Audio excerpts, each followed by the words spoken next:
Aux funérailles de papa, mon frère a annoncé vendre la maison pour régler ses dettes de jeu. Maman a acquiescé, ton père comprendrait. Ta sœur trouvera ailleurs. L'avocat se leva, en fait, un document de 2009 stipule que la maison n'est pas dans la succession. Je m'appelle Amélie, j'ai 38 ans. Il y a 3 semaines, aux obsèques de mon père Philippe, mon frère Antoine a annoncé devant 40 personnes qu'il vendait notre maison familiale pour régler ses dettes de jeu. Ma mère, Catherine, a hoché la tête. Elle a vraiment hoché la tête et a dit, ton père comprendrait. Ta sœur peut trouver un autre endroit. Je suis resté là, entouré de parents qui évitaient mon regard, avec l'impression d'avoir été giflé en plein milieu d'une foule. Mais voici ce qu'ils ne savaient pas. Il y avait quelque chose que l'avocat était sur le point de révéler. Quelque chose que mon père avait caché pendant 15 ans. Mon téléphone a illuminé mon minuscule studio dans le quartier latin, à Paris. Celui avec l'étagère IKEA, la plante d'intérieur que j'avais réussi à garder en vie pendant 6 ans, et des piles de manuels de comptabilité que je n'arrivais toujours pas à jeter. Le nom de maman s'afficha sur l'écran, ton père s'est effondré. Il est à l'hôpital Georges Pompidou. Viens maintenant. J'ai conduit 45 minutes sur des autoroutes désertes dans ma Renault Mégane de 2015, celle qui avait 190 000 km et un voyant moteur que j'ignorais depuis des mois. En arrivant sur le parking de l'hôpital, j'ai aperçu la Porsche Cayenne noire d'Antoine qui brillait sous les néons. Il était arrivé avant moi. Bien sûr, mais cela n'avait plus d'importance. Quand j'ai atteint l'USI, papa était déjà parti. La dernière fois que je lui avais parlé, c'était 3 mois plus tôt. Un appel téléphonique qui avait duré peut-être 90 secondes. Il avait demandé, « Tu vas bien ?» Et j'avais répondu oui. Puis nous étions restés en silence jusqu'à ce que l'un de nous trouve une excuse pour raccrocher. Je ne savais pas que ce serait la dernière fois que j'entendrais sa voix. J'étais habitué à être celle qui arrivait en dernier. Mais cette fois, j'aurais aimé arriver plus tôt. Pour comprendre ce qui s'est passé à ces funérailles, vous devez comprendre ma famille. Il y a 20 ans, j'avais 18 ans, assise à la table de la salle à manger avec mes lettres d'acceptation d'universités étalées devant moi, Paris-Dauphine, Assas, la Sorbonne. J'avais travaillé toute ma scolarité pour ces lettres, et j'avais besoin de mes parents pour savoir comment payer mes études. Ma mère a pris la lettre de Dauphine, y a jeté un coup d'œil et l'a reposée comme si c'était de la publicité. « Pourquoi dépenserions-nous ce genre d'argent pour toi ?» a-t-elle dit. « Tu es une fille. Tu te marieras, tu auras des enfants, ton mari pourvoira. C'est comme ça que ça marche. » J'ai regardé mon père. Il fixait sa tasse de café, la mâchoire serrée, sans rien dire. La même année, Antoine, mon aîné de 3 ans et déjà étudiant en 2e année à HEC Paris, recevait tout sur un plateau. Pas de bourse, juste des chèques de nos parents. Il lui avait acheté une Peugeot 308 pour ses trajets. Il lui avait loué un appartement près du campus pour qu'il n'ait pas à subir la vie de dortoir. Moi, j'ai eu une liste d'emplois qui embauchaient des jeunes de 18 ans. Alors, je me suis débrouillé seul. J'ai postulé à toutes les bourses que j'ai pu trouver, j'en ai décroché assez pour couvrir 70% des frais de scolarité à Dauphine et j'ai pris 2 emplois à temps partiel, les soirs de semaine dans un centre d'appel, les week-ends dans un café, pour couvrir le reste. 4 années à dormir 5 heures par nuit, à manger des nouilles instantanées parce que les courses étaient un luxe, à regarder mes camarades aller faire la fête pendant que je prenais des heures supplémentaires. J'ai obtenu mon diplôme avec une moyenne de 3,8 et mon diplôme d'expert comptable qui est maintenant accroché dans mon minuscule appartement. J'ai gagné chaque lettre de ce diplôme. C'est aussi pour cela que j'ai arrêté de parler à ma famille pendant 2 ans après l'obtention de mon diplôme. Je ne pouvais pas les regarder sans ressentir le poids de tout ce qu'ils m'avaient refusé. Les filles sont les piliers de la famille. Les filles ne sont que des invités de passage, disait souvent ma mère. J'ai entendu cette phrase tant de fois que j'ai fini par y croire. Le matin après la mort de papa, je suis retourné dans la maison où j'ai grandi pour la première fois en 3 ans. C'était une maison de style mansard avec 4 chambres, dans la banlieue de Neuilly-sur-Seine, construite en 1985, avec un porche enveloppant et un jardin où j'attrapais des lucioles. C'était le genre de quartier où les gens se connaissaient par leur nom. Une classe moyenne supérieure, respectable, le décor parfait pour une famille qui semblait parfaite de l'extérieur. Antoine m'attendait à la porte d'entrée quand je me suis garé. Il m'a serré rapidement, d'un bras, la façon dont on serre quelqu'un qu'on est obligé de saluer mais qu'on n'a pas particulièrement envie de toucher. Ça fait longtemps, Sœurette, a-t-il dit. Tu as l'air fatigué. Je n'ai pas répondu. J'étais trop occupé à remarquer le sac de voyage Louis Vuitton dans le couloir, les clubs de golf appuyés contre le mur, les mocassins Gucci alignés près de l'escalier. Antoine était au chômage depuis 8 mois. Je le savais parce que maman l'avait mentionné lors d'un de ses rares appels téléphoniques de culpabilisation. Où est maman? J'ai demandé. Au téléphone avec les pompes funèbres, elle gère tout. J'ai monté mon sac de nuit à mon ancienne chambre, ou ce qui était autrefois ma chambre. Les murs étaient toujours du même bleu pâle que j'avais peint quand j'avais 15 ans. Mais tout le reste était différent. Mon lit avait disparu, remplacé par le débordement d'Antoine, d'autres bagages de marque, des boîtes à chaussures, un téléviseur à écran plat encore dans son emballage. Ma chambre d'enfant était devenue l'unité de stockage de mon frère. Je me suis tenu dans l'embrasure de la porte, regardant la pile de choses coûteuses appartenant à un homme qui n'avait soi-disant pas d'argent, et j'ai senti quelque chose de froid s'installer dans ma poitrine. Je n'ai pas demandé pourquoi ma chambre était devenue son placard. Certaines questions répondent d'elles-mêmes. Les obsèques étaient prévues 5 jours plus tard, selon les souhaits de papa. Simple, à la maison funéraire Dubois et Fils, l'entreprise locale devant laquelle il passait tous les jours pour aller au travail.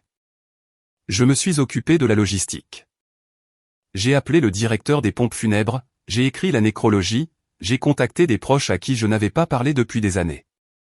J'ai organisé les fleurs, confirmé le traiteur et veillé à ce que les programmes soient imprimés avec la bonne photo, celle de papa d'il y a 10 ans, avant qu'il ne commence à avoir l'air fatigué tout le temps. Antoine s'est occupé de la sympathie. Chaque fois qu'un voisin passait avec un plat, il apparaissait dans l'embrasure de la porte avec son deuil bien rodé, acceptant les condoléances comme un politicien saluant la foule. Merci beaucoup de penser à nous, disait-il, la main sur leur épaule, la voix pleine d'émotion. Papa aurait apprécié. Mais derrière des portes closes, les choses étaient différentes. Je l'ai remarqué le 3e jour. Maman et Antoine avaient des conversations à voix basse dans le salon, conversations qui s'arrêtaient brusquement dès que j'entrais. J'entendais des fragments, après les obsèques, immobilier et gérer ça rapidement. La 4e nuit, je passais devant la cuisine quand j'ai entendu Antoine au téléphone. Je sais, disait-il, sa voix serrée par quelque chose qui ressemblait à de la peur. Je l'aurai bientôt, juste après cette semaine. Donne-moi juste jusqu'à. Il m'a vu et a raccroché immédiatement. C'était qui? J'ai demandé. Personne. Truc de boulot. Il n'avait pas travaillé depuis 8 mois. Je n'ai pas insisté, mais je l'ai noté dans ma tête. Une autre pièce d'un puzzle que je ne comprenais pas encore. Cette nuit-là, j'étais allongé dans la chambre d'amis, fixant le plafond, me demandant ce que mon frère était si désespéré de payer et pourquoi sa peur semblait plus grande que son chagrin. La nuit précédant les obsèques, je ne pouvais pas dormir. Alors, j'ai fait ce que je fais toujours quand je ne peux pas me calmer l'esprit, j'ai rangé. Papa avait un petit bureau au sous-sol, une pièce encombrée avec un bureau en bois et des classeurs des années 1990. Personne n'y avait touché depuis qu'il était tombé malade. J'ai pensé que je pourrais au moins commencer à trier les choses, me rendre utile d'une manière qui ne m'obligerait pas à parler à qui que ce soit. Le premier classeur était rempli de déclarations de revenus et de factures d'électricité remontant à des décennies.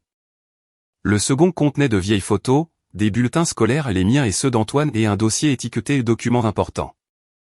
À l'intérieur, j'ai trouvé mon acte de naissance, quelques photos de moi bébé, et une seule feuille de papier avec un logo que je ne reconnaissais pas, Société Civile Immobilière, SCI, Familiale Beaumont, daté de 2009. Je l'ai fixé. Le document était une sorte d'accord d'exploitation, dense en langage juridique que je ne comprenais pas entièrement, mais j'ai vu mon nom dans le texte et ma signature en bas, enfantine et incertaine, l'écriture de mes 23 ans. Je me suis souvenu de ce jour, en 2009. Papa m'avait appelé et m'avait demandé de venir à la maison pour signer des papiers. Juste des trucs administratifs pour l'entreprise, avait-il dit. Rien d'important. Je venais de finir mes études, lui faisant encore confiance malgré tout. Alors, j'avais signé là où il m'avait montré sans lire les petits caractères. Je l'avais complètement oublié jusqu'à maintenant. J'ai glissé le papier dans mon sac, prévoyant d'en parler à maman plus tard. quand je l'ai trouvée dans la cuisine le lendemain matin et que j'ai mentionné la SCI familiale Beaumont, elle a agité la main de manière désinvolte. Cette entreprise a été dissoute il y a des années. Ne perds pas ton temps à fouiller le passé. Je n'en ai donc plus parlé, mais j'ai gardé le papier. Quelque chose me disait de le faire. Les obsèques ont eu lieu un jeudi, gris et froid, le genre de journée de novembre qui rend tout plus lourd. La maison funéraire Dubois et Fils était la plus grande du coin, avec des boiseries sombres et des vitraux qui projetaient une lumière colorée sur les bancs.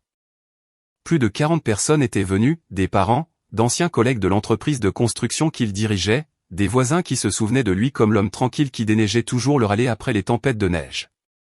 Antoine a prononcé l'éloge funèbre.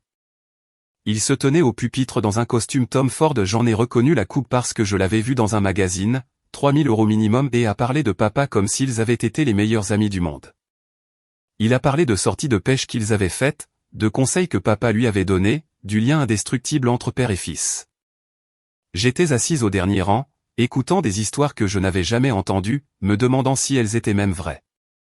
Les sorties de pêche peut-être, mais les conversations à cœur ouvert, le lien profond et significatif.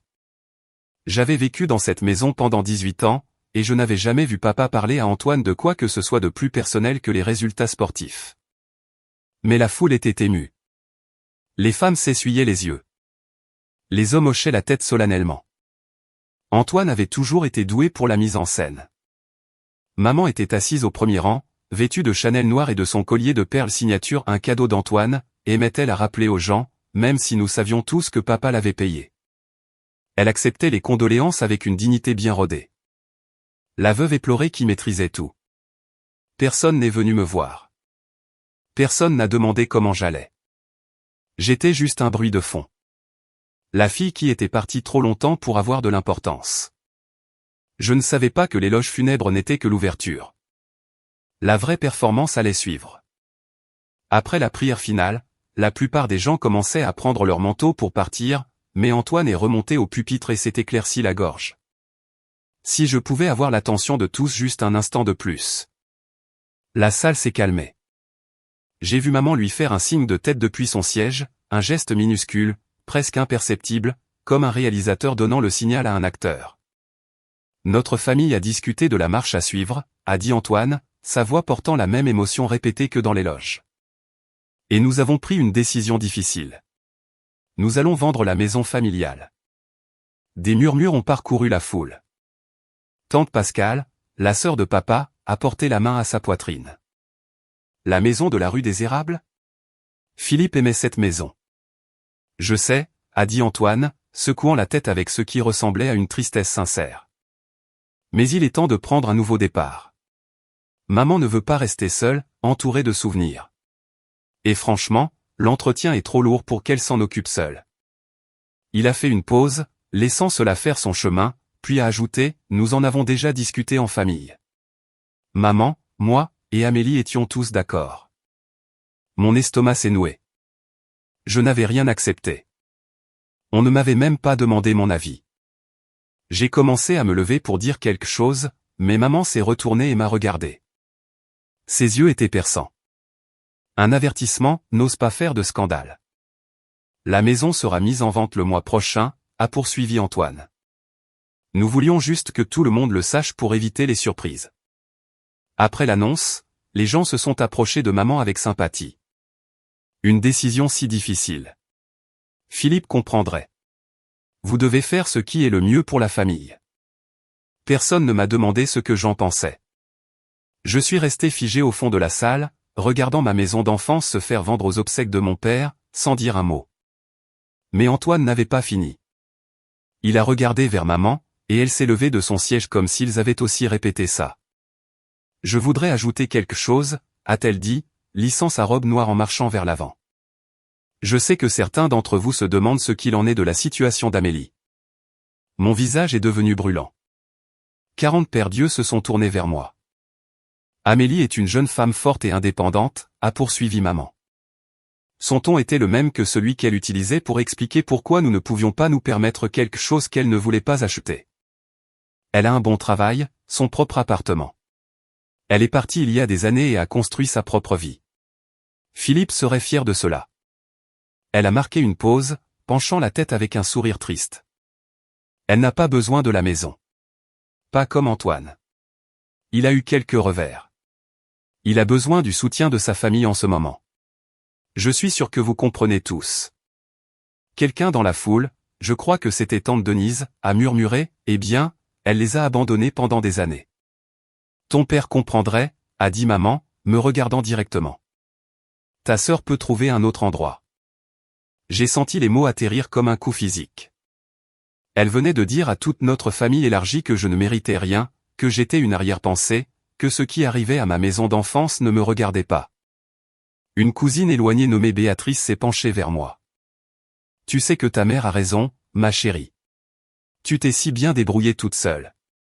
Antoine a plus besoin d'aide que toi. J'avais envie de crier. Je voulais leur parler des bourses pour lesquelles j'avais dû me battre, des emplois que j'avais exercés, des années que j'avais passées à construire quelque chose à partir de rien, tandis qu'Antoine épuisait toutes les ressources que nos parents possédaient. Mais je ne l'ai pas fait. Je suis juste restée là, me sentant plus petite que je ne l'avais été depuis des années, et je n'ai rien dit. Après le service, j'ai erré dehors pendant que tout le monde restait pour socialiser. L'air de novembre était glacial, mais j'en avais besoin. J'avais besoin de respirer quelque chose qui ne ressemblait pas à une trahison. À travers la fenêtre, j'ai regardé Antoine serrer la main d'un homme en costume gris sur mesure. Ils ont échangé des cartes de visite. L'homme a remis à Antoine un dossier avec le logo d'une agence immobilière sur le devant. Il avait amené un agent immobilier aux obsèques. Maman est apparue à côté de l'homme, faisant un geste vers la porte comme si elle donnait des indications. Une minute plus tard, je les ai vus monter tous dans des voitures séparées et se diriger vers la maison.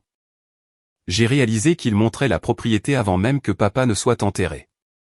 Je suis retourné à l'intérieur pour prendre mon sac et c'est là que j'ai entendu tante Denise parler à un groupe de cousines. Eh bien, à quoi vous attendez-vous? Amélie les a abandonnés. Elle n'a pas appelé. Elle n'a pas rendu visite pendant des années, et maintenant elle veut se montrer et réclamer quelque chose. Le sang, ça ne marche pas comme ça. Je me suis figé dans le couloir, caché par un pilier, et j'ai écouté. Cette pauvre mère, a ajouté quelqu'un d'autre, devoir gérer une fille comme ça en plus de perdre son mari. Au moins, Antoine est resté. Il a été là pour Catherine à travers tout. J'ai pensé à toutes les fois où j'avais appelé et où on m'avait dit que maman était occupée. À tous les jours fériés où j'avais proposé de rentrer, seulement pour m'entendre dire « on fait ça en petit comité cette année ». À toutes les façons dont j'avais essayé de reconstruire des ponts qu'ils continuaient de brûler. En sortant, j'ai remarqué quelque chose de nouveau sur la pelouse de la maison funéraire. Un panneau immobilier avec une bannière bientôt disponible. Ils avaient planifié cela depuis un moment, et personne n'avait pensé à me le dire. J'ai pris une photo du panneau. Des preuves, me suis-je dit, même si je ne savais pas encore à quoi elles serviraient.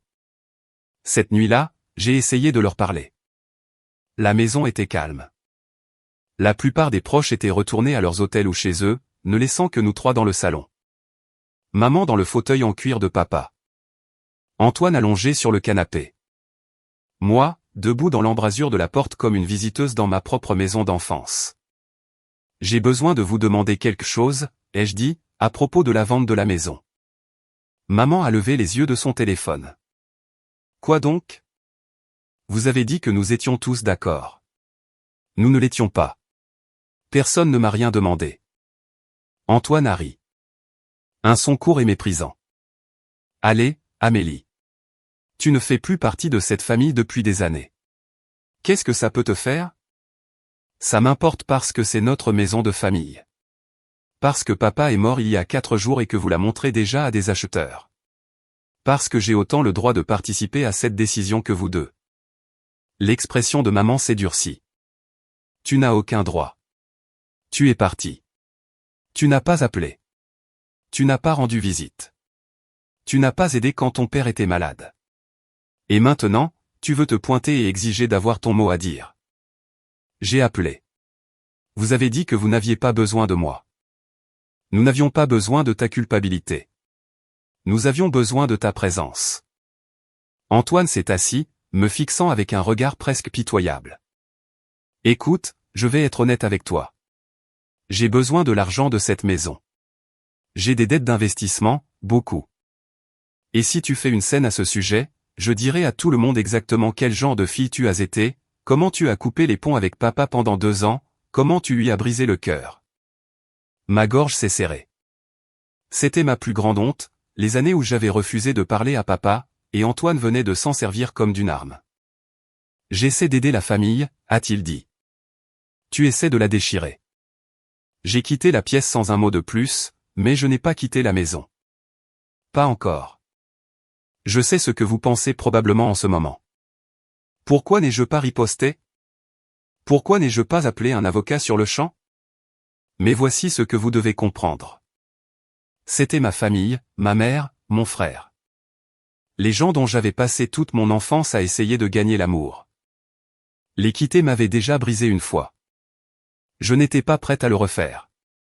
Si vous avez déjà été dans une situation comme celle-ci où vous défendre signifiait perdre tous ceux que vous aviez toujours connus, laissez un commentaire ci-dessous. Dites-moi que je ne suis pas seul. Et si vous voulez savoir ce qui s'est passé ensuite, restez avec moi.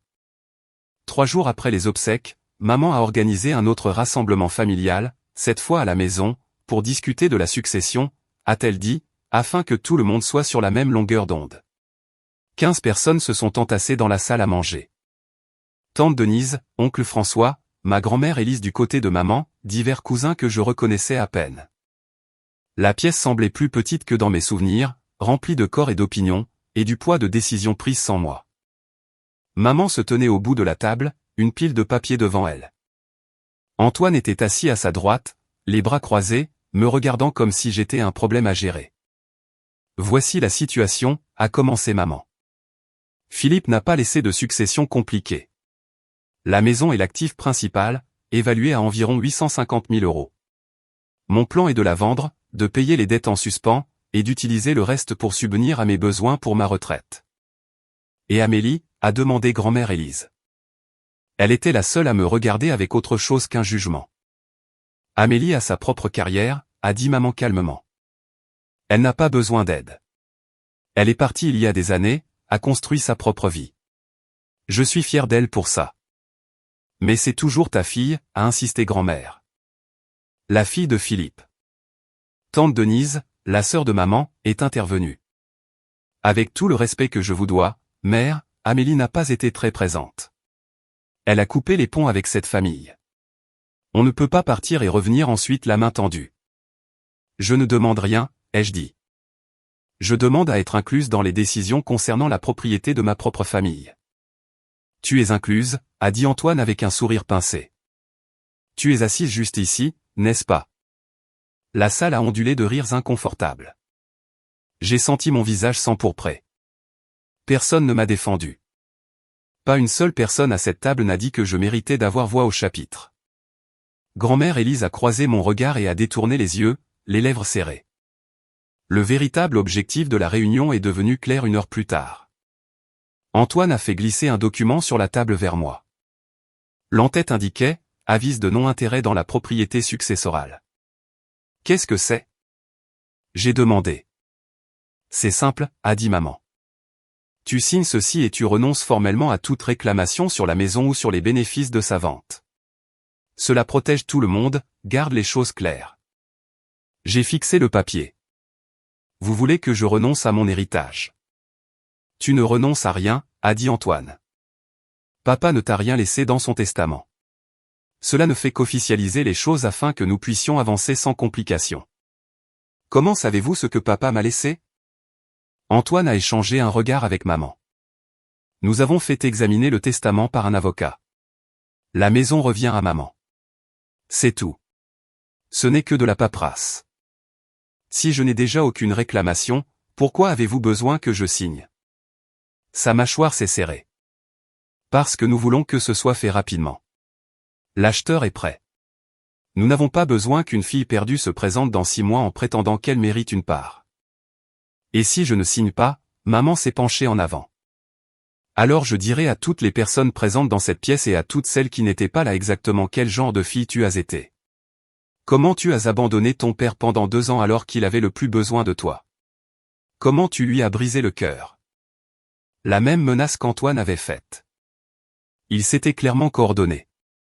Signe le papier, Amélie, a dit oncle François.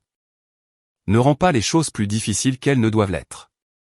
Tout le monde me regardait, attendant. J'ai pris le stylo. Le Mont Blanc de papa, j'ai réalisé, celui qu'il avait reçu pour son 20e anniversaire de travail, et je l'ai tenu au-dessus de la ligne. Puis je l'ai reposé. J'ai besoin de temps pour réfléchir, ai-je dit. Le sourire d'Antoine a disparu. Tu as 24 heures. Je suis retourné à mon appartement cette nuit-là, avec le sentiment d'avoir déjà perdu. Le studio semblait plus vide que d'habitude. Je me suis assise sur mon canapé d'occasion dans le noir, les lumières de la rue projetant de longues ombres à travers la fenêtre, et j'ai passé en revue mes options. Je pouvais signer le papier, renoncer à toute réclamation que je pouvais avoir, partir, les laisser avoir la maison. Ce serait plus facile. Plus de réunions de famille, plus d'accusations, plus de sentiment de ne pas être à ma place. Mais quelque chose en moi refusait. Peut-être était-ce de la fierté. Peut-être était-ce le souvenir de toutes ces nuits où j'avais fait des doubles quarts pour payer un diplôme que mes parents refusaient de financer. Peut-être était-ce la façon dont maman avait annoncé devant 40 personnes que je n'avais pas d'importance. Ou peut-être était-ce le papier dans mon sac, celui avec le logo que je ne reconnaissais pas, SCI Familial Beaumont. Je l'ai sorti et l'ai regardé à nouveau dans la faible lumière. Ma signature était là, en bas. Enfantine et jeune, il y a 15 ans. Papa m'avait demandé de le signer, et je l'avais fait sans question parce que je lui faisais confiance. Que avais-je signé? J'ai pensé à appeler un avocat, mais il était presque minuit et je ne savais même pas par où commencer. Puis je me suis souvenu que le programme des obsèques de papa listait un nom, Maître Gérard Lefebvre, avocat en succession, du cabinet Lefebvre, conseil de famille depuis 20 ans. J'ai trouvé le numéro dans le vieil annuaire de papa, que j'avais pris dans son bureau avec quelques autres choses. Demain, j'ai décidé, demain j'appellerai Maître Gérard Lefebvre et je lui demanderai ce que signifiait la SCI Familiale Beaumont. Si je devais perdre, au moins je voulais d'abord connaître la vérité. Le bureau de Maître Gérard Lefebvre était au 4e étage d'un immeuble en briques du centre de Paris, le genre d'endroit avec des plaques nominatives en laiton, des tapis persans et une légère odeur de vieux papier. Il était plus âgé que ce à quoi je m'attendais, fin soixantaine, avec des cheveux blancs et des lunettes à monture métallique qui le faisaient ressembler au grand-père de quelqu'un, mais ses yeux étaient vifs quand il m'a serré la main.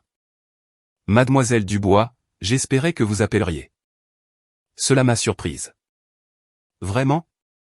Veuillez vous asseoir. » Il m'a désigné un fauteuil en cuir en face de son bureau. « J'ai été l'avocat en succession de votre père pendant 20 ans. Lui et moi avions une entente. » J'ai sorti le document de la SCI de mon sac et je l'ai glissé sur le bureau. J'ai trouvé ça dans ses dossiers. Je ne sais pas ce que ça veut dire, mais il y a mon nom dessus. Lefebvre l'a ramassé et quelque chose a vacillé sur son visage. De la reconnaissance, peut-être du soulagement. Connaissez-vous la SCI Familiale Beaumont, a-t-il demandé. Ma mère a dit que l'entreprise avait été dissoute il y a des années. Votre mère se trompe. Il a ouvert un tiroir et a sorti une chemise cartonnée, épaisse, bien organisée, comme s'il l'avait gardée prête. Mademoiselle Dubois, il y a quelque chose que votre père m'a demandé de vous dire, mais seulement quand le moment serait venu. Mon pouce est accéléré. Que voulez-vous dire? La maison familiale, celle de la rue des Érables, elle ne fait pas partie de la succession de votre père. Quoi? En 2009, votre père a transféré la propriété à la SCI Familiale Beaumont. La maison appartient à la SCI, pas à lui personnellement. Je l'ai fixée. Alors, qui possède la SCI? Lefebvre m'a regardé par-dessus ses lunettes. Vous, mademoiselle Dubois. Vous en êtes l'unique membre. Vous l'êtes depuis 15 ans. Pendant un long moment, je n'ai pas pu parler. Ce n'est pas possible, ai-je finalement réussi à dire. J'aurais été au courant. Quelqu'un me l'aurait dit. Lefebvre a secoué lentement la tête. Votre père était très précis sur la confidentialité. Il ne voulait que personne ne le sache, ni votre mère, ni votre frère, ni même vous, tant que cela ne deviendrait pas nécessaire. Mais pourquoi? Il a sorti un autre document du dossier. Celui-ci était plus ancien. Le papier légèrement jauni. En 2008, votre père est venu me voir avec des inquiétudes. Il avait remarqué des changements dans le comportement d'Antoine. Des jeux d'argent, des dettes, le début de ce qui deviendrait un grave problème. J'ai pensé à l'appel téléphonique désespéré d'Antoine à la maison funéraire, à la peur dans sa voix. Votre père aimait votre frère, a poursuivi Lefebvre. Mais il ne lui faisait pas confiance. Il savait que s'il lui arrivait quelque chose, Antoine trouverait un moyen de vider tous les actifs de la famille. Alors, il a créé une structure pour protéger le plus précieux, la maison. Oui. Il l'a transférée à la SCI en 2009 et vous a désigné, vous et vous seul, comme unique membre. L'accord d'exploitation est blindé, correctement notarié, déposé auprès de l'État, maintenu et conforme chaque année depuis. Il a payé les frais de la SCI pendant tout ce temps. Il a mis en place un petit fonds spécifiquement dans ce but. Il a pensé à tout. J'ai senti les larmes me picoter les yeux. Toutes ces années où je pensais que papa s'en fichait. Tous ces silences que j'interprétais comme de l'indifférence. Et pendant tout ce temps, il avait construit une forteresse autour de moi. Votre père n'était pas doué avec les mots, a dit Lefebvre doucement. Mais il était méticuleux avec les documents. C'était sa façon de dire ce qu'il ne pouvait pas. J'ai essuyé mes yeux avec le dos de ma main. Que dois-je faire maintenant ? Maintenant, a-t-il dit. Nous rétablissons la vérité. Lefebvre m'a laissé m'asseoir dans son bureau aussi longtemps que j'en avais besoin. Il a fait du thé, Earl Grey, dans des tasses en porcelaine qui semblaient avoir appartenu à sa grand-mère, et a attendu pendant que je digérais tout. Pour la première fois depuis la mort de papa, j'ai vraiment pleuré. Pas les larmes polies et contrôlées que j'avais versées aux obsèques. C'étaient des sanglots qui venaient de quelque part au fond de ma poitrine. Le chagrin, le soulagement et la confusion s'entremêlaient. Papa m'avait vu depuis le début. Il m'avait vu. J'ai pensé à chaque fois qu'il était resté silencieux pendant que maman me dénigrait. À chaque jour férié où Antoine était célébré et où j'étais toléré. J'avais interprété son silence comme un accord, comme la preuve qu'il pensait aussi que j'avais moins d'importance. Mais ce n'était pas ça du tout. Il n'avait simplement pas su se battre pour moi à voix haute. Alors, il s'était battu pour moi sur papier. Lefebvre m'a tendu une enveloppe scellée. Mon nom était écrit sur le devant de la main de papa. Tremblant, les lettres inégales, comme si ses mains avaient été chancelantes quand il l'a écrit. Il me l'a donné il y a 3 mois, a dit Lefebvre. Il m'a demandé de la garder jusqu'à ce que vous en ayez besoin. Je ne l'ai pas ouverte là. Je n'étais pas prête, mais j'ai passé mon pouce sur les lettres de mon nom et j'ai senti quelque chose changer en moi. Il va y avoir une lecture formelle du testament, a dit Lefebvre. Je vais l'organiser pour vendredi. J'inviterai tous ceux qui étaient à cette réunion de famille. Ils vont contester ça, ai-je dit. Ils diront que j'ai manipulé papa ou que les documents sont faux. Laissez-les dire ce qu'ils veulent. Il a sorti un autre dossier. Celui-ci était rempli de reçus, de signatures notariées, de confirmations de dépôt. Je me prépare à ce moment depuis 15 ans. La trace écrite est impeccable. Pour la première fois depuis des semaines, j'ai ressenti quelque chose comme de l'espoir. Comment voulez-vous gérer cela, a demandé Lefebvre. J'avais arrêté de pleurer à ce moment-là. Le thé avait refroidi, mais mon esprit était plus clair qu'il ne l'avait été depuis des jours. Je pourrais leur dire en privé, ai-je dit. Prendre maman et Antoine à part, expliquer la situation, éviter une scène publique. Vous pourriez, a concédé Lefebvre. Ce serait certainement l'approche la plus diplomatique, mais ils ne m'ont pas accordé cette courtoisie. J'ai pensé à l'annonce des obsèques, à la réunion de famille, à la façon dont ils avaient essayé de m'humilier pour me soumettre devant tous ceux avec qui j'avais grandi. Ils ont choisi de faire cela publiquement, de me faire passer pour la fille ingrate devant 40 personnes. Vous aimeriez donc rétablir la vérité dans le même lieu. J'aimerais que la vérité éclate de la même manière que les mensonges. Lefebvre a hoché lentement la tête. Je vais fixer la lecture formelle du testament à vendredi, 10 h du matin. J'inviterai tous ceux qui étaient à cette réunion. Votre mère, votre frère, vos tantes, oncles, grand-mère.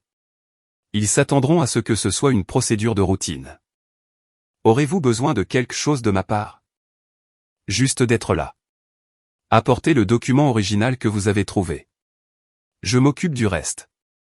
Il a fait une pause, puis a ajouté, il y a quelqu'un d'autre qui pourrait être utile. Patricia Chevalier. Elle a été la comptable de votre père pendant des années.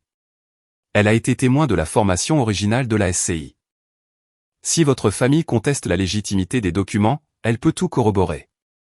Elle est prête à le faire? Elle attend de le faire. Elle vous a toujours apprécié, mademoiselle Dubois, et elle connaissait les véritables intentions de votre père. J'ai quitté le bureau de Lefebvre avec un sentiment que je n'avais pas ressenti depuis longtemps, la certitude. Je n'allais pas mener cette bataille en criant, en pleurant ou en les suppliant de me voir. J'allais laisser les documents parler d'eux-mêmes. Patricia Chevalier vivait dans une modeste maison de ville à Saint-Cloud, le genre d'endroit avec des jardinières remplies de chrysanthèmes et un paillasson accueillant qui le signifiait vraiment. Elle était à la fin de la cinquantaine, avec des cheveux striés d'argent et le genre de visage qui vous donnait envie de lui raconter vos problèmes. Je me demandais quand tu viendrais, a-t-elle dit, me faisant entrer dans son salon. Gérard a appelé à l'avance. Du thé, s'il vous plaît. Elle a versé d'une théière en céramique pendant que j'étais assis sur son canapé fleuri, essayant de trouver comment commencer. Mais Patricia l'a fait pour moi. Ton père parlait de toi constamment. Le savais-tu? Non. Oui, il le faisait. Chaque fois que tu accomplissais quelque chose, que tu réussissais ton examen d'expert comptable, que tu obtenais une promotion, il trouvait un moyen de le mentionner. Ma fille s'en sort bien, disait-il. Elle a fait quelque chose de sa vie. Ma gorge s'est serrée. Alors pourquoi ne me l'a-t-il jamais dit? Parce que Philippe Dubois était l'homme le plus émotionnellement constipé que j'ai jamais rencontré. Elle l'a dit avec affection, pas avec cruauté. Il a grandi dans une maison où les sentiments étaient des faiblesses. Il ne savait pas comment dire « je t'aime ». Alors il l'a montré dans le seul langage qu'il comprenait, les feuilles de calcul et les documents juridiques. La SCI. J'étais là quand il l'a mise en place. J'ai été témoin des signatures, je l'ai aidé à déposer les papiers. Il m'a fait promettre de ne le dire à personne, pas même à toi, à moins que quelque chose ne tourne mal.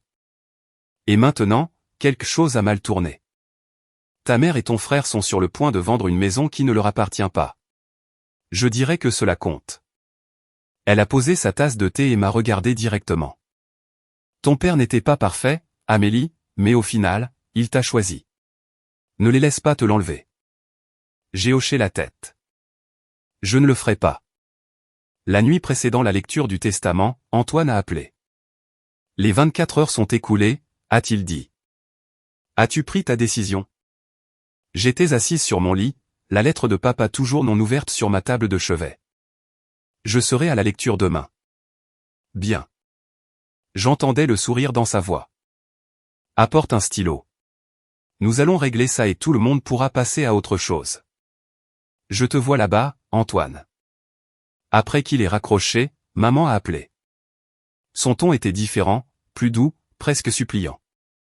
Amélie, je sais que les choses ont été difficiles entre nous, mais j'ai besoin que tu comprennes que ce n'est pas pour t'exclure. C'est une question de survie. Antoine s'est mis dans le pétrin, et si nous ne l'aidons pas, des gens vont être blessés. Quel genre de pétrin? Elle a hésité. Il doit de l'argent à des gens dangereux. Beaucoup d'argent. Plus de 320 000 euros, peut-être plus près de 350 000. Je lui ai déjà donné tout ce que j'avais économisé.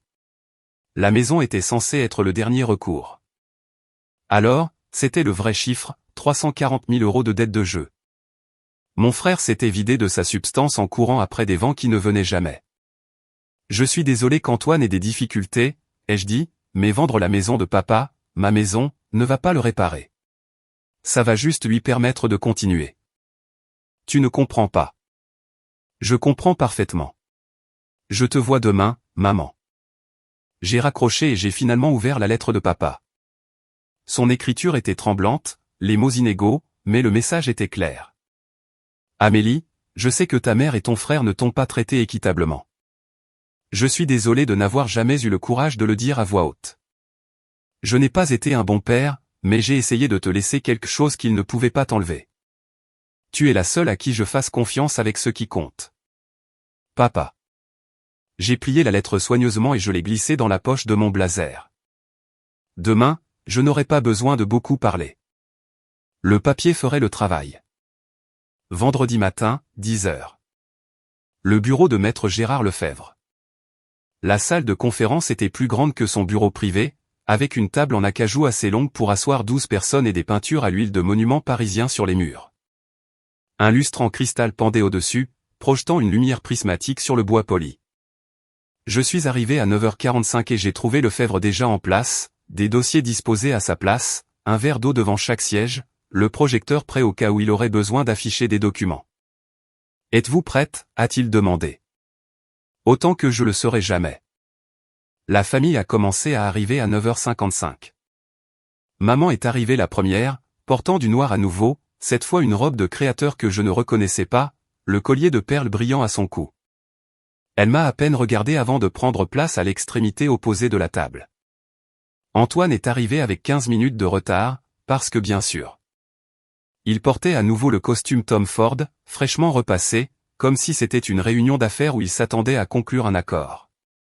Il a tapé sur l'épaule de Lefebvre comme s'ils étaient de vieux amis. « Merci d'avoir organisé ça, Gérard. Faisons vite, hein. » Oncle François, tante Denise, grand-mère Élise et une poignée de cousins se sont installés après lui. Le même casting de personnages de la réunion de famille, venus assister à ce qu'il supposait être ma défaite finale. Antoine a croisé mon regard à travers la table et m'a fait un clin d'œil. Vraiment un clin d'œil, comme si nous partagions une blague. « Tu as apporté un stylo cette fois ?» a-t-il demandé. Je n'ai pas répondu. J'ai juste lissé mon blazer bleu marine, le même que je portais pour les réunions importantes avec mes clients, celui que j'avais acheté avec mon propre argent après ma première promotion, et j'ai attendu. Lefebvre a fermé la porte et a pris sa place au bout de la table. Commençons-nous ? Je dois faire une pause ici un instant, car c'est le moment que j'attendais de toute ma vie. Non pour la vengeance, je veux être clair là-dessus. Je n'étais pas assise dans cette salle de conférence en rêvant de faire souffrir ma famille.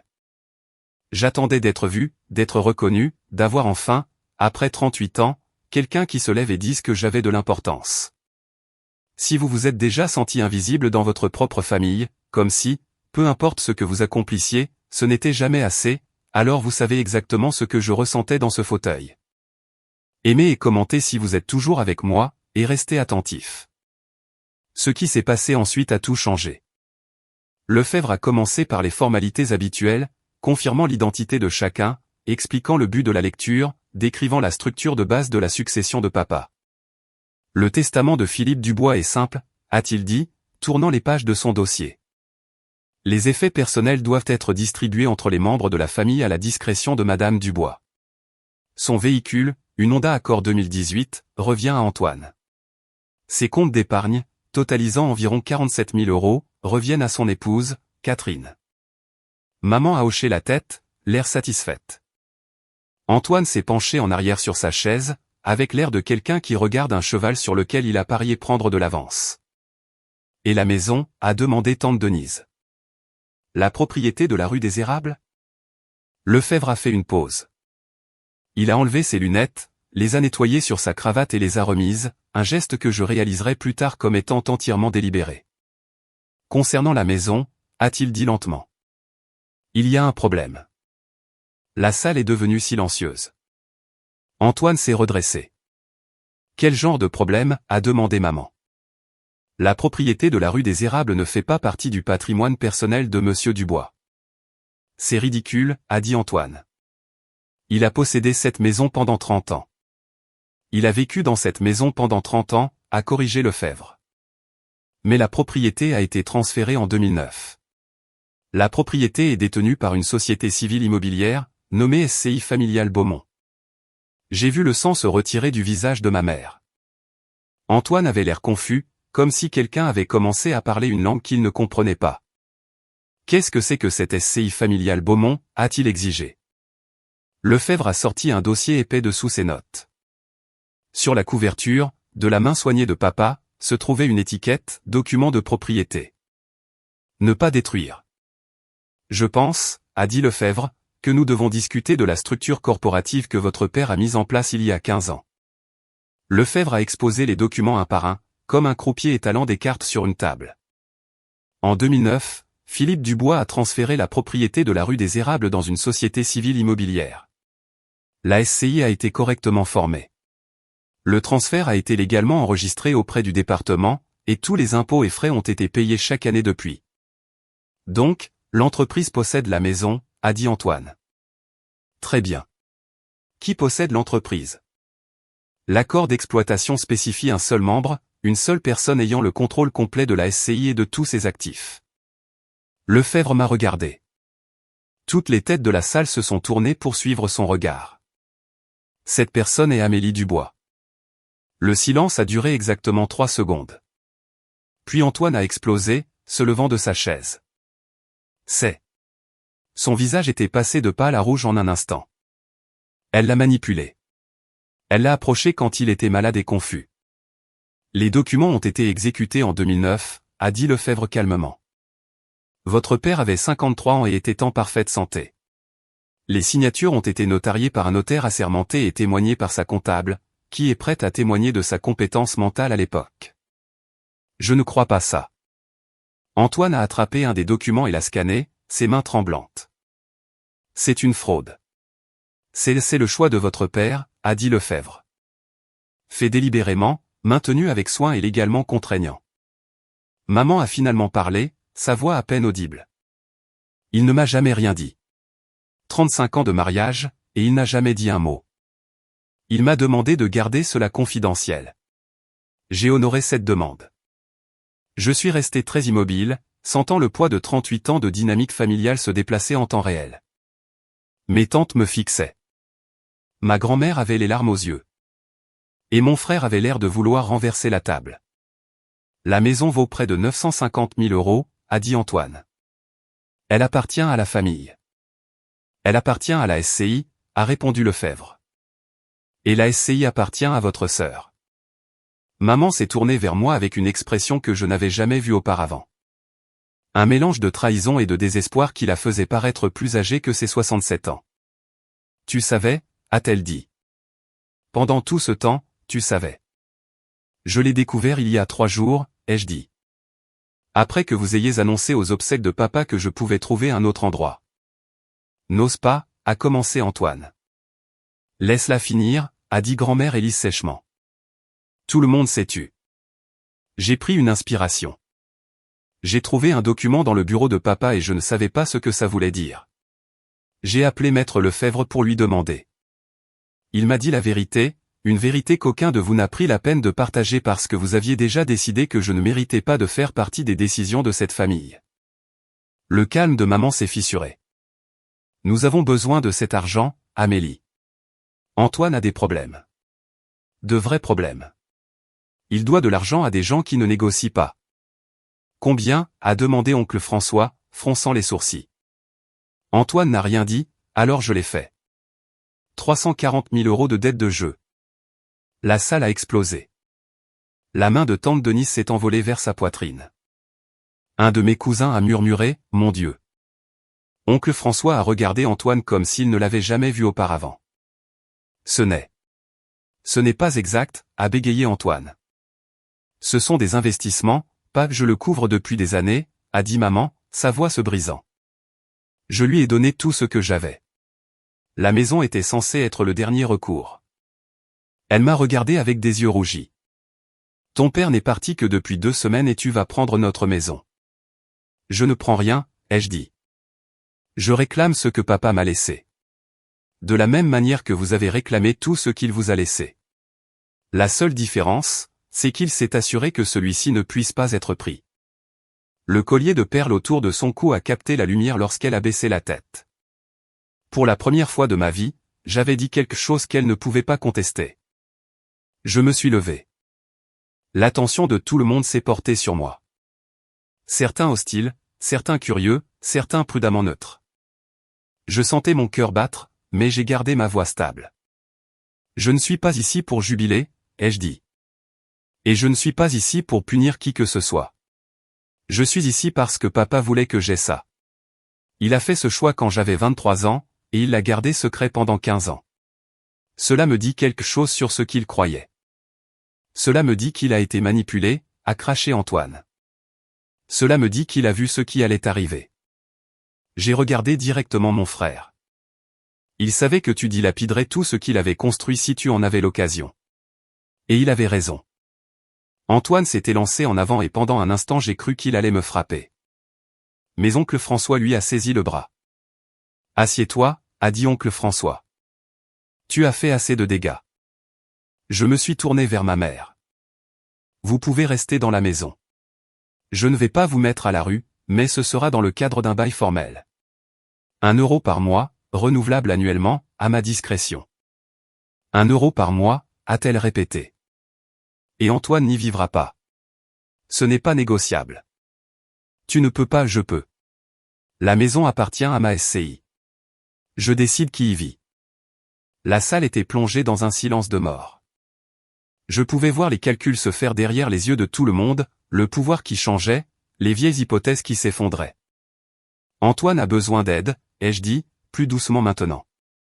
Une aide réelle, pas de l'argent à jeter au bookmaker.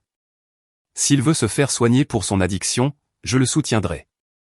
Mais je ne participerai pas à l'encourager à se détruire. J'ai pris mon sac et j'ai regardé autour de la table une dernière fois. Je n'ai pas demandé ça, mais je ne vais pas m'excuser d'accepter ce que mon père a choisi de me donner. Puis je suis sorti. J'avais fait la moitié du chemin dans le couloir quand j'ai entendu des pas derrière moi. Amélie, attends. Je me suis retourné. C'était grand-mère Élise, la mère de ma mère, se déplaçant plus vite que je ne l'avais vu le faire depuis des années, sa canne claquant sur le sol en marbre. Grand-mère, je suis désolé. Je sais que c'était. Ne t'excuse pas. Elle m'a atteinte et a pris ma main dans les siennes. Sa prise était plus forte que je ne m'y attendais. J'ai besoin de te dire quelque chose. Nous nous sommes écartés dans une alcôve près de l'ascenseur, hors de vue de la salle de conférence. Je savais, a-t-elle dit. Quoi? Pour la SCI? Philippe me l'a dit avant de mourir. Il m'a demandé ma bénédiction. Je l'ai fixée. Tu savais tout ce temps? Il est venu me voir il y a 3 mois, juste après son diagnostic, il m'a dit qu'il ne lui restait pas beaucoup de temps et qu'il avait besoin de savoir s'il avait fait la bonne chose. Ses yeux brillaient. Il m'a demandé, penses-tu que je devrais protéger Amélie? Et je lui ai dit, oui, parce que ta mère n'allait pas le faire. J'ai senti les larmes me menacer à nouveau. Pourquoi n'as-tu rien dit à la réunion de famille? Parce que ce n'était pas mon secret à révéler. Et parce que... Elle a soupiré. Je voulais voir si ta mère allait retrouver son bon sens par elle-même. Lui donner une chance de faire ce qui était juste. Elle ne l'a pas fait.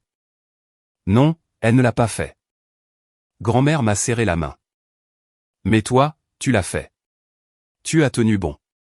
Tu ne les as pas laissés te tyranniser. J'ai appris en te regardant, ai-je dit doucement. Elle a souri. Un vrai sourire, celui dont je me souvenais de mon enfance. Tu me rappelles ton grand-père. Il était têtu, lui aussi, dans le bon sens. Elle m'a tapoté la joue et s'est retournée vers la salle de conférence.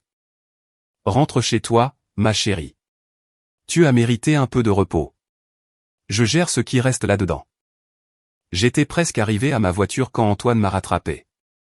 Amélie, attends, s'il te plaît. Je me suis arrêté mais ne me suis pas retourné. J'entendais sa respiration, rauque, inégale, comme s'il avait couru. Je sais que tu es en colère, a-t-il dit. Tu as tout à fait le droit de l'être, mais tu ne comprends pas ce qui se passe. Alors, explique-le. Il a contourné pour me faire face, et pour la première fois, j'ai vu au-delà du costume coûteux et de la confiance bien rodée. Mon frère semblait brisé, des cernes sous les yeux, les mains tremblantes, le désespoir d'un homme à court d'options. Les gens à qui je dois de l'argent, a-t-il dit. Ils ne sont pas patients. Ils ont envoyé des gens pour me suivre, laissant des notes sur ma voiture. La semaine dernière, quelqu'un a crevé mes pneus. J'ai peur, Amélie. Sa voix s'est brisée. Je me suis laissé déborder. Et je n'arrêtais pas de penser que je pourrais le regagner. Juste un pari de plus, un jeu de plus, et alors tout irait bien. Mais ça ne l'a jamais été. Et maintenant, je suis si loin que je ne vois pas d'issue. J'ai regardé mon frère. Vraiment regardé. L'homme à qui l'on avait tout donné, pour lequel j'avais dû me battre, qui avait dilapidé chaque avantage et s'attendait toujours à ce que quelqu'un d'autre nettoie ses dégâts. Et sous tout ça, j'ai vu le gamin qui jouait au catch avec moi dans le jardin. L'adolescent qui me raccompagnait à l'école quand j'avais peur des plus grands, avant que tout ne tourne mal. Tu as besoin d'une cure de désintoxication, ai-je dit. Pas d'argent. Je sais. 90 jours minimum. Un vrai programme, pas une retraite d'un week-end. Il a hoché la tête, sans me regarder dans les yeux. Si tu fais ça, ai-je dit, si tu t'engages vraiment à te faire aider.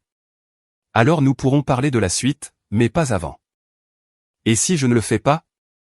Alors tu es livré à toi-même. Maman attendait près de ma voiture. Elle avait dû se glisser par une sortie latérale pendant que je parlais à Antoine. Son maquillage était coulé. La façade soignée était complètement effondrée. Elle semblait plus petite d'une certaine manière, comme si le chagrin et le choc l'avaient compressée.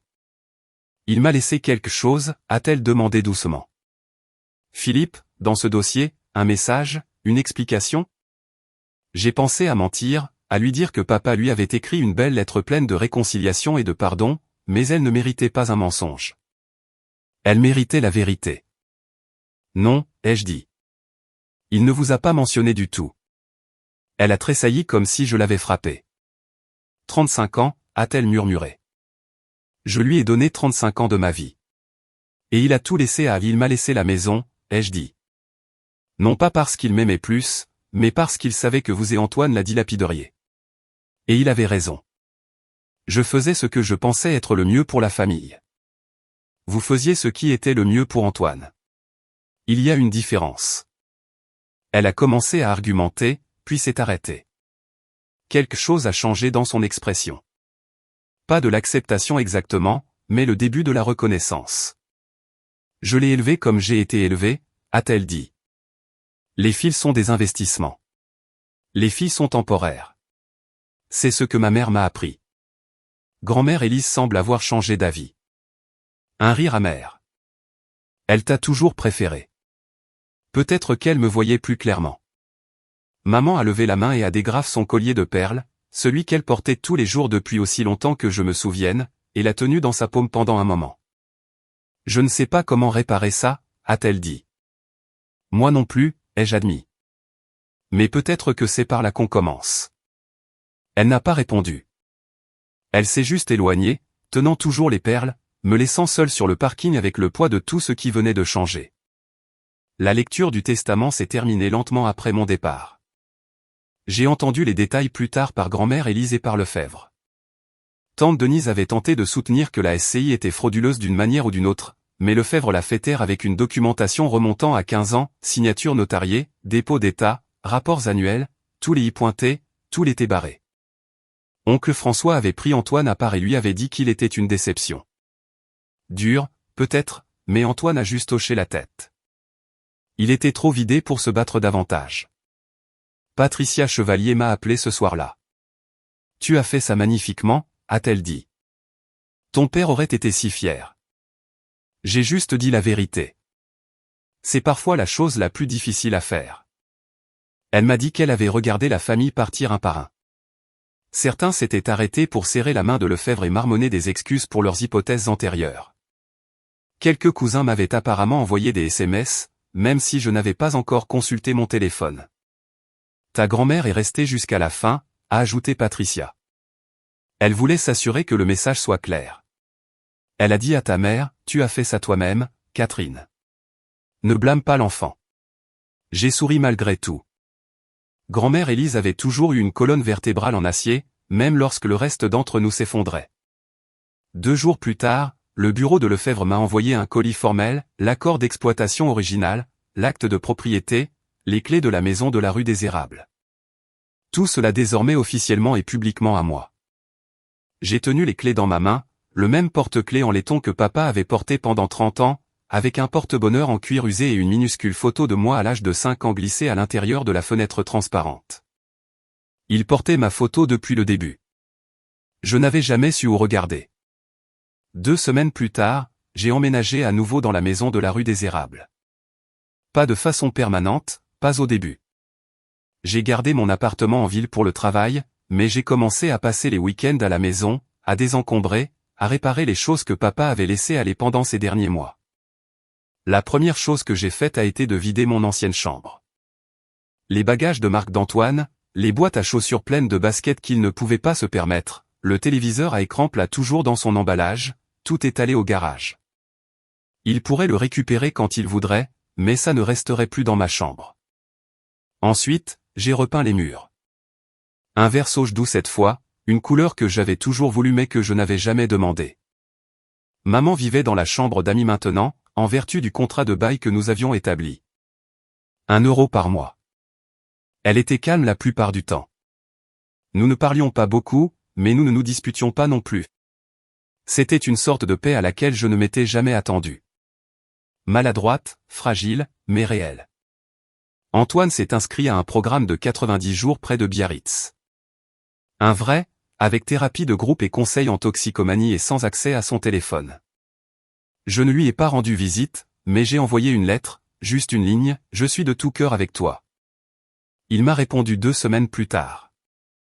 2 mots, merci. Les dimanches, j'ai commencé à dîner avec grand-mère Élise. Elle venait avec un plat ou une tarte, et nous nous asseyions dans la cuisine où je faisais mes devoirs, et elle me racontait des histoires sur mon grand-père, l'homme têtu dont j'avais apparemment hérité plus que je ne le savais.